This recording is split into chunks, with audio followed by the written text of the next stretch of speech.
দেখেন কুরবানি একটা পরিবারে 10টা মানুষ বা 5টা মানুষ থাকলে আমরা কিন্তু 5 জন কুরবানি করি না, একজন কুরবানি করি।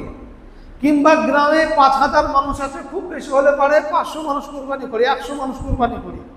তাই কিনা 100 জনের নামে কুরবানি করি, সকল ব্যক্তির নামে কুরবানি হয় না বা করি না। তো আমাদের ধর্মে কোন কোন ব্যক্তির ওপরে কুরবানি ওয়াজিব করেছেন, মানে কুরবানির শর্ত কি কি, শর্ত সমূহ কি, মানে যার ভিতরে এই শর্তগুলো পাওয়া যাবে তার নামে কুরবানি করতে হবে, যার ভিতরে শর্ত পাওয়া যাবে না তার নামে কুরবানি হবে না। তো শর্ত কি দেখেন, কুরবানির শর্ত হলো প্রথমত মুসলমান হতে হবে, মানে অমুসলিমের ওপরে কুরবানি ওয়াজিব নেই, মুসলমান হতে হবে। আর আমরা নিজেকে মুসলমান দাবি করছি, মানে প্রথম শর্ত আমাদের মধ্যে পাওয়া গেল।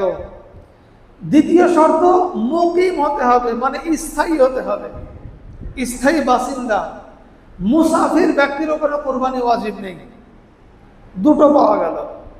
তৃতীয় নম্বর মালিকে নিসাব হতে হবে। মালিকে নিসাব মানে হাজতে আসলিয়া, বাড়ির মৌলিক জিনিসপত্র ব্যতীত বাদ দিয়ে যদি আপনার 52.5 তোলা চাঁদি অথবা 7.5 তোলা সোনার, যে একটা আপনারা সকলে জানেন যেটা বর্তমান সময় অনুযায়ী 63 বা 65,000 টাকা, তো এই টাকা যদি অতিরিক্ত কারোর কাছে থাকে তার উপরে কুরবানি ওয়াজিব, চাহে ছেলে হোক আর মেয়ে হোক। আর 4 নম্বর হলো স্বাধীন হওয়া, অর্থাৎ কোনো ব্যক্তি যদি গোলাম হয় বা জেলখানাতে থাকে ওর উপর কুরবানি ওয়াজিব নেই, স্বাধীন হতে হবে। বুঝতে পারলেন? তাহলে 4টে শর্ত কি কি?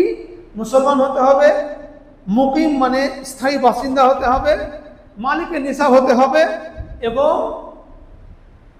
স্বাধীন হতে হবে। এবার দেখেন একটা বিষয়, মালিকের নিসাবের যে বিষয়টা, জাকাতের যে মালিকের নিসাব সেই মালিকের নিসাব না। জাকাতের জন্য 1 বছর যদি আপনার কাছে সম্পদ থাকে তাহলে জাকাত ফরজ হবে। আর কুরবানির মালিকের নিসাব কবে? যেই 3 দিন কুরবানি, ওই 3 দিনের মধ্যে যদি আপনার কাছে সম্পদ হয়ে যায় মালিকের নিসাব সমপরিমাণ, তাহলে আপনার জন্য কুরবানি ওয়াজিব হয়ে গিয়েছে। বুঝতে পারলেন?